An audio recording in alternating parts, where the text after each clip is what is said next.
Hello and greetings of peace. Would you like to attract abundance into your life? Have you ever experienced effortless success? How would elevating your leadership impact your personal and professional life? Did you know that you can be anti-abundance, that you can repel abundance? How is that possible? We can block abundance when we engage in evil as deception or allow it to seep into our lives.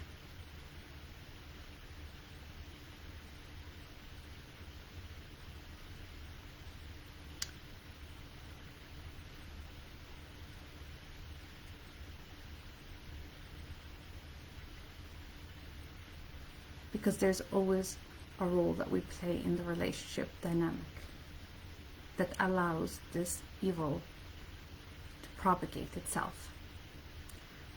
So evil as deception presents in the form of self-absorption or narcissism.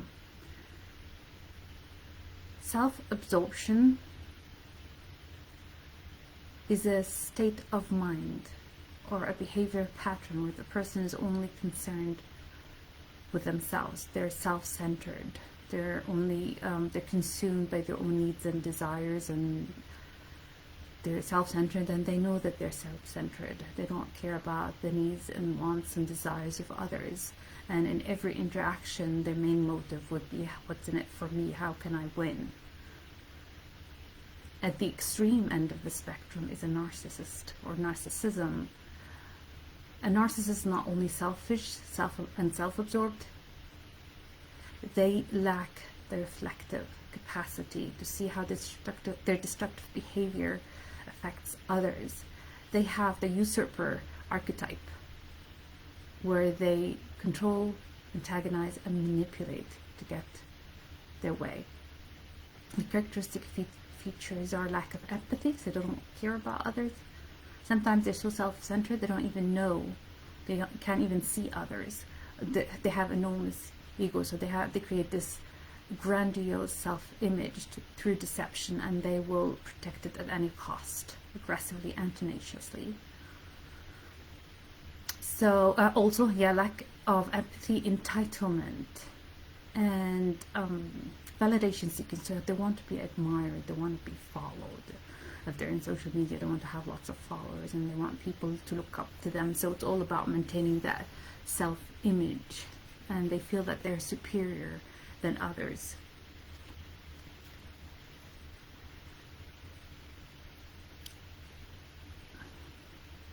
So how does it seep into our lives, this evil as deception?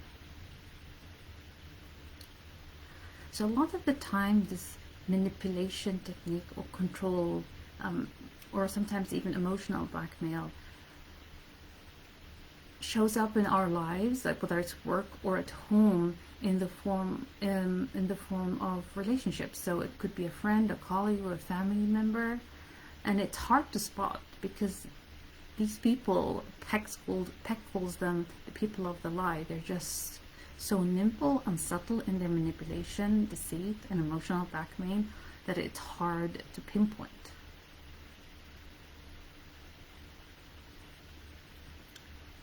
So it tends to be insidious and just infiltrates our lives silently. Susan Forward, in her book Emotional Blackmail, talks about the 6 deadly symptoms of blackmail. So I thought it would be a good idea to just bring in those symptoms so you can see it, because it's very important to recognize this evil. So a lot of the time what happens, you have a relationship between two. The first step is demand. So the person, the deceiver, makes a request from the target, the other person at the receiving end. And they are set in their course of action. Next step would be the other person resists because they don't want to do whatever they're asked to do. So the third step would be pressure. So the manipulator then puts pressure on the person so that they will carry out their orders or give them whatever they want. And what tends to happen is the resistance is sustained, so the person will keep saying no. And the next step comes would be a threat. So as the resistance is maintained, then the person resorts to threats. So it's like, okay, I'm going to end this relationship, or I'm not going to be your friend anymore. So the threat of emotional pain. But then there's also tantalizing with money and gifts and love. So it's like, oh, if you join my team, I'll give you money and influence and power, or if you pay me this, I will do this for you. And it's just another form of pressurizing the person. And what happens with step 5 is compliance. So the person a lot of the time gives in and they surrender because they don't want to deal with the emotional pain, or they are attracted to the gift that they promised, right? So, and then finally you get step number 6 was repetition. So they get stuck in this vicious cycle of unproductive, unhealthy relationship pattern, and it turns into a deadly dance, because it just keeps reinforcing itself through the relationship. And it's important to realize the role we play in this kind of relationship, because it takes two to maintain this dynamic, this evil dynamic. And these deceivers, they derail us by inspiring shame and sense of shame.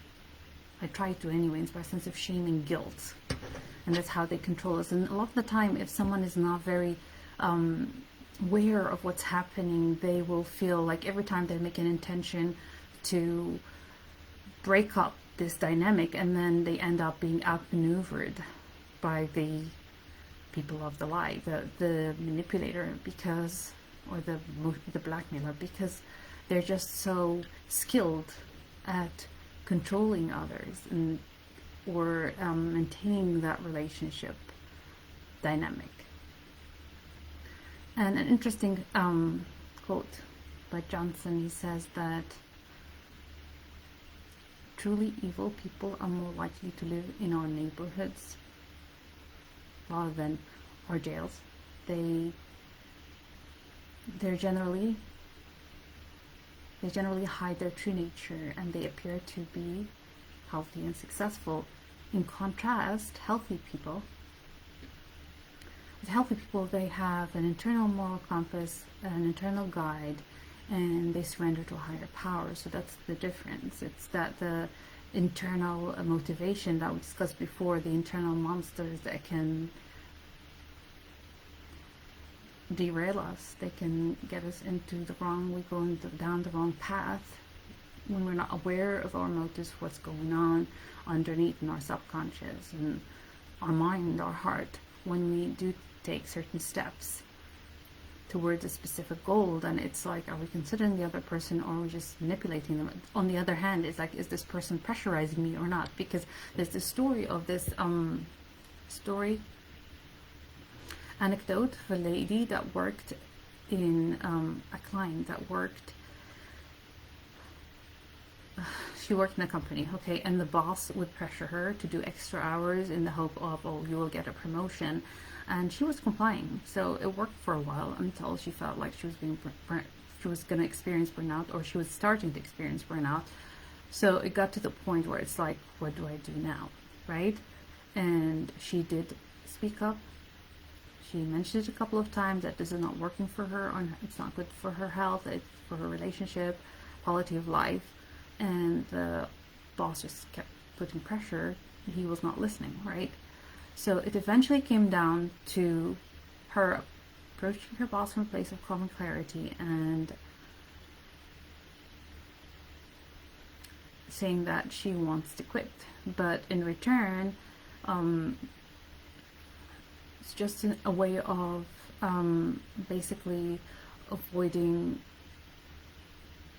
a serious problem. She just decided, okay, I will do this in a diplomatic way. I will quit, but I'm not gonna leave you suddenly. So I'll just finish the project, and if you hire another person, I will train them, because apparently the boss was a friend too. So that was kind of complicated the relationship. I don't know if she would want to maintain that friendship, but obviously that friendship is probably gone from the time that she was experiencing burnout and that person wasn't listening. So in a way, she kind of ended it, but in a more of a diplomatic way, so that she does not cause harm to the other person, but at the same time she's setting her limits, that it's time for her to go. And that brings us to the question of how do we conquer this evil? And I guess the solution comes when we accept that there is more to people than meets the eye. So just because someone is maintaining this wonderful self-image doesn't mean that that person is wonderful. It could be that they're just really good at deception, right? The first step would be recognizing the warning signs like deceit, duplicity, defensiveness. So for example, specific warning signs would be lying, to embellish self-image, or rejecting feedback, or blaming others for their shortcoming. That's a big sign that someone's engaging in evil, in deception as evil. So whether it's we're doing it or someone else is doing it, it's important to be able to recognize this and when we're kind of heading in that direction. Second step would be to acknowledge or take responsibility for the role we play in the dynamic of the relationship, because this evil can only exist in our lives when we allow it, right? So it's like setting limits. Our relationships will become healthier if we act in a self-affirming way, that, okay, this is not working for me. You cannot pressure me into doing things that don't work for me, or I'm not accepting into my, that they don't align with my values, right? Next step would be, which is step number 3, is responding from a place of calm and clarity, and avoiding that knee-jerk reactions, because when you just react, then this person, the manipulator, the deceiver, knows that they can push your hot buttons, that they feel in control. Whereas if you come from a place of calm and clarity, it's easier to sort out the situation, it's easier to set limits. Another step number 4 is understanding the psychology behind it.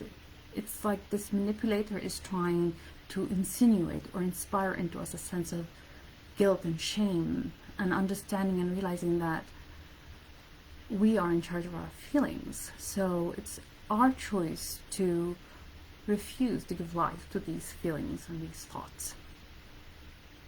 That we are in control. This person is not in control. When you do that, they kind of sense that they cannot manipulate you, right? They understand that this is not going to work.